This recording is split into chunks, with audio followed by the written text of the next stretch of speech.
iOS contra Android es una rivalidad eterna, pero en realidad hay un ganador 100% obvio en esa pareja. Investigué a fondo las guías de diseño de iOS y Android, comprendí la filosofía detrás de cada sistema, comparé sus componentes y descubrí muchas diferencias interesantes. Primero veamos cómo los propios creadores de esas plataformas describen sus filosofías. En el caso de Apple se llama las Human Interface Guidelines o guías de interfaz humana.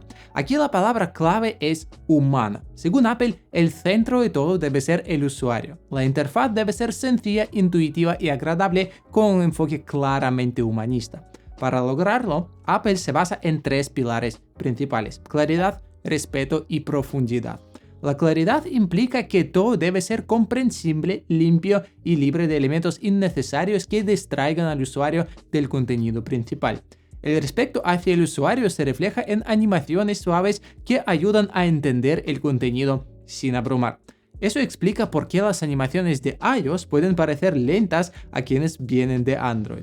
Finalmente, la profundidad se consigue a través de capas, jerarquías y transiciones que dan una sensación de espacio. Pues en resumen, iOS busca ofrecer una experiencia cómoda eliminando cualquier elemento superfluo. Por otro lado, Google tiene su propia visión llamada Material Design, Material 4. A diferencia del diseño humano centrado en las personas, puedes imaginar cuál es el concepto principal de Material Design: el material. Pues, ¿qué es material? ¿Este sistema no está desarrollado para personas? Sí, suena un poco extraño, pero la idea detrás de eso es realmente interesante.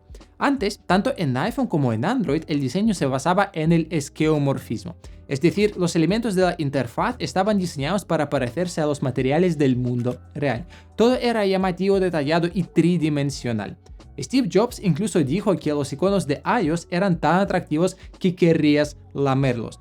Pero a medida que los usuarios comenzaron a interactuar más con las pantallas de sus dispositivos y menos con materiales físicos, quedó claro que ya no tenía sentido replicar texturas reales en un entorno visual.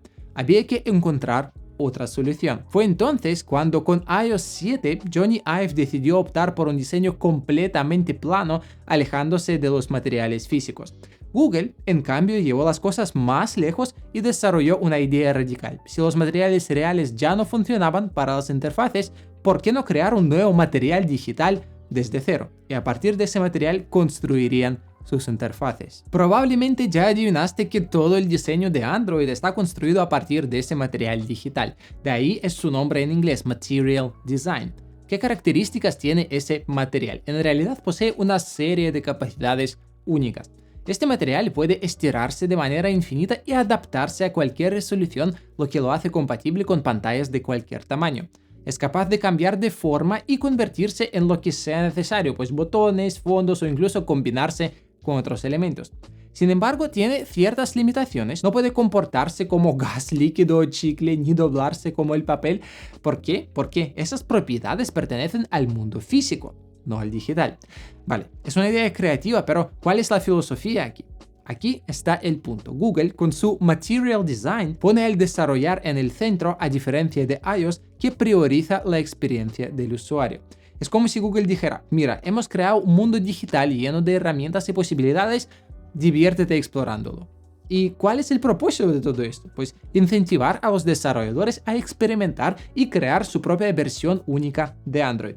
Así, como usuarios obtenemos el principal beneficio de Android frente a iOS: la variedad. Ese es el gran movimiento estratégico de Google con sus múltiples versiones de Android. Pues, ¿quieres algo diferente? Pues cambia el tema y tendrás un diseño nuevo. Pues, ¿quieres más? Modifica el sistema operativo. Aún más, cambia de dispositivo y cada vez obtendrás una experiencia distinta. En otras palabras, la esencia de Android es ofrecer diversidad al usuario, fomentando al mismo tiempo la creatividad de los desarrolladores. Por eso, la fragmentación de Android no es un defecto, sino una característica. No es un bug, es una feature, como dirían en inglés. Así que esas dos filosofías opuestas, pues minimalismo cómodo versus creatividad y diversidad, están presentes en todos los aspectos, incluso en la forma en que se redactan las guías. Las guías de Apple son concisas y describen principios generales de manera abstracta. Cada sección ocupa una sola página. Todo lo que no está explícitamente permitido está prohibido. Y los ejemplos se basan únicamente en aplicaciones de Apple. Con este enfoque, Apple protege al usuario limitando las posibilidades creativas del desarrollador, como si dijeran, eso es lo que hay que hacer, no hay otra manera y al menos debe estar a nuestro nivel. Por otro lado, las guías de Android adoptan un enfoque opuesto, son detalladas y explicativas. Cada apartado contiene múltiples subcategorías, numerosos ejemplos y herramientas interactivas diseñadas para facilitar el trabajo de los desarrolladores. Aquí tienes una herramienta para hacer todo. O prueba eso que tenemos para hacer algo diferente. Todo lo que no está prohibido está permitido. Aunque Material 4 sea la versión más reciente, puedes seguir usando Material Design 3. Nadie lo impide. Y además, los ejemplos de cómo implementar las ideas se toman de aplicaciones de terceros. Google fomenta la innovación e incluso invita a los desarrolladores a superar sus propios estándares con el mensaje: haz algo mejor que nosotros. Esas son dos maneras completamente distintas de abordar el diseño. Pero eso no es lo único que diferencia iOS de Android. A pesar de las grandes diferencias en los principios de ambos sistemas, con el tiempo vemos cómo ambos han ido convergiendo. iOS se ha vuelto menos restrictivo mientras que Android ha mejorado en su refinamiento. Sin embargo, al usarlos, ambos sistemas ofrecen experiencias completamente distintas debido a tres factores clave. El primero de ellos es la física. Según los principios del diseño humano, las interfaces deberían ser tridimensionales, pero en la práctica iOS es plano. ¿Por qué? Porque cada elemento en iOS se presenta como una tarjeta independiente con todos los componentes en un solo nivel, salvo el encabezado y el pie de la página. Por esa razón, las sombras en iOS son casi inexistentes y si las hay son muy sutiles. Este enfoque conlleva muchas restricciones. Ningún elemento puede sobresalir del plano principal salvo las notificaciones u otras tarjetas. En Android, el panorama es mucho más dinámico. Cada pantalla tiene múltiples capas donde los elementos pueden moverse libremente, superponerse, aparecer desde cualquier dirección o desaparecer. Es casi un caos controlado. Sin embargo, hay una regla. La interfaz no debe parecer más profunda que el grosor del dispositivo. Por eso el material tiene siempre un espesor fijo de un dp. Más adelante te explicaré qué significa este dp. Para ayudar al usuario a comprender la jerarquía visual, en las primeras versiones de Material Design se usaron sombras. Cuanto más alto estaba el objeto, mayor era su sombra. Aunque esa técnica fue bastante efectiva con el minimalismo de Material 3 y 4, a lo mejor con la influencia de iOS también, las sombras se han reducido considerablemente. Muchos elementos ahora están al nivel del suelo o reemplazaron la sombra con colores de acento en los botones. Sin embargo, la idea principal sigue siendo la misma. Este enfoque de capas y movimiento libre otorga una flexibilidad increíble al diseñar aplicaciones.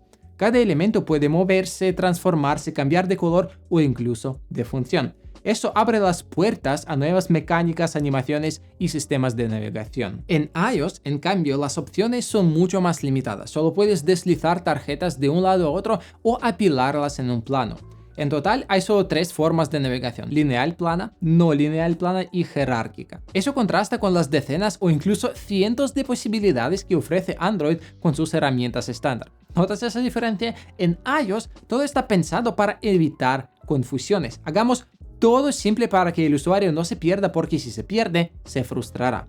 Y en Android dicen, démosle todas las opciones posibles al usuario para que siempre tenga una solución a cualquier situación. Porque si se encuentra con una limitación del sistema, terminará frustrado.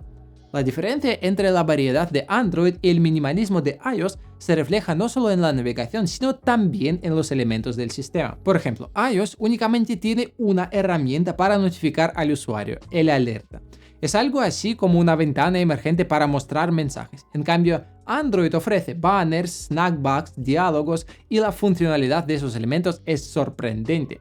Por ejemplo, un diálogo equivalente a la alerta en iOS puede ser estándar, ocupar toda la pantalla, incluir listas desplegables o campos para completar. Incluso se pueden abrir múltiples diálogos uno encima de otro. Además, iOS carece de muchos componentes que están disponibles en Android. Por ejemplo, aquí tienes algunos: Navigation Drawer, Hamburger Menu, Bottom Navigation Drawer, Bottom App Bar, Backdrop y muchas otras cosas que a los usuarios de iOS parecen inútiles y superfluos.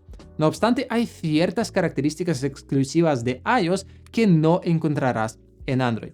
Por ejemplo, no existen los steppers que permiten ajustar valores pequeños ni el famoso selector en forma de rueda para elegir fechas. Sin embargo, Android es mucho más versátil en cuanto a componentes y navegación en general. Por ello, los usuarios de Android que migran a iPhone suelen sentir que faltan opciones o alternativas. Por el contrario, los usuarios de iPhone suelen sentirse abrumados con la cantidad de funciones que ofrece Android, muchas de las cuales ni siquiera conocían. Con tantas funciones incluidas, parece que Android es elástico porque realmente lo es, pero de otra manera. Android fue diseñado desde el principio como un sistema adaptable a diferentes dispositivos, como una interfaz que se ajusta a cualquier pantalla. En teoría, podrías desarrollar una única interfaz que funcionaría perfectamente en teléfonos, tabletas o incluso televisores. Aunque nadie lo hace, la posibilidad está ahí. Mientras tanto, en iOS esa opción ni siquiera existe. La diferencia radica en que ambos sistemas operativos utilizan unidades de medida distintas, como si comparamos el sistema métrico con el británico, lleno de pulgadas, pies y pintas, en vez de centímetros, metros y litros. Pero volvamos a los sistemas operativos. En iOS, todo se mide en puntos. Un punto es una unidad de medida absoluta con un tamaño fijo de 1 por 72 de pulgada. Apple tomó esa idea del ámbito de la tipografía. Por otro lado, Android utiliza DIPs. Un DIP es una unidad relativa que se ajusta según la densidad de píxeles en la pantalla. En inglés significa Density Independent Pixel, o lo que podríamos traducir como un píxel independiente de la densidad. Por eso en Android, si modificas la densidad de píxeles en las opciones para desarrolladores, la interfaz puede transformarse al punto de ser irreconocible. Android está diseñado de esa manera para que diseñadores y desarrolladores no pierdan la cabeza creando gráficos y diseños para todas las resoluciones posibles. En iOS no hay ese problema, pero no porque haya pocos dispositivos con diferentes resoluciones, sino porque en lugar de ajustar los gráficos a las resoluciones, Apple adapta las resoluciones a los gráficos. Por eso en los dispositivos iOS, en lugar de usar resoluciones estándar como Full HD o Ultra HD, utilizan resoluciones personalizadas. Esa estrategia es simplemente brillante. Mira, en los primeros iPhones un punto equivalía a un píxel. Los gráficos se diseñaban en una relación 1 a 1. Más tarde, cuando llegaron las pantallas de mayor densidad, la resolución se duplicó y un punto pasó a ser igual a 4 píxeles. A partir del iPhone 6 Plus, eso se aumentó a 9 píxeles. Así que, aunque desde el lanzamiento del primer iPhone se han producido muchísimos dispositivos iOS con resoluciones variadas, en esencia solo necesitas preparar gráficos en dos formatos, 2X y 3X. Es simple y efectivo. Así que iOS y Android son sistemas muy diferentes, tienen filosofías opuestas, comodidad frente a la versatilidad. Al fin tienen diferentes enfoques, pantallas planas frente a interfaces multicapa, distintos componentes, los más esenciales frente a una gran variedad, y también distintas unidades de medida, puntos absolutos frente a dips relativos. Pero ¿cuál de los dos sistemas es mejor? En realidad, ambos tienen sus ventajas y desventajas. Las limitaciones estrictas de iOS hacen que la interfaz sea clara, predecible y sobre todo agradable para usar. Claro, a veces esas restricciones son absurdas. Por ejemplo, para ajustar ciertas configuraciones de una app debes ir a la configuración del sistema, que no es cómodo. Afortunadamente, esas limitaciones son cada vez menores con cada actualización. Android, en cambio, ofrece una libertad increíble y permite hacer prácticamente cualquier cosa con sus componentes nativos. Realmente parece que en Android puedes hacer todo lo que quieras.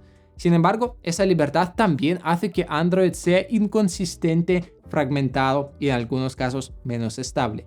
A pesar de eso, Android es uno de los sistemas operativos más ingeniosos que funciona sorprendentemente bien en cualquier dispositivo, ya sea un teléfono, una tableta o un televisor. Entonces, si buscas un diseño simple y funcional para usarlo sin complicaciones, la elección para ti es obvia: iOS. Si eres un poco geek o simplemente quieres tener un poco más de flexibilidad al ajustar el sistema para que sea cómodo especialmente para ti, aquí tienes numerosas versiones de Android. Así de simple. Escribe en los comentarios qué sistema prefieres y nos vemos muy pronto. Chao.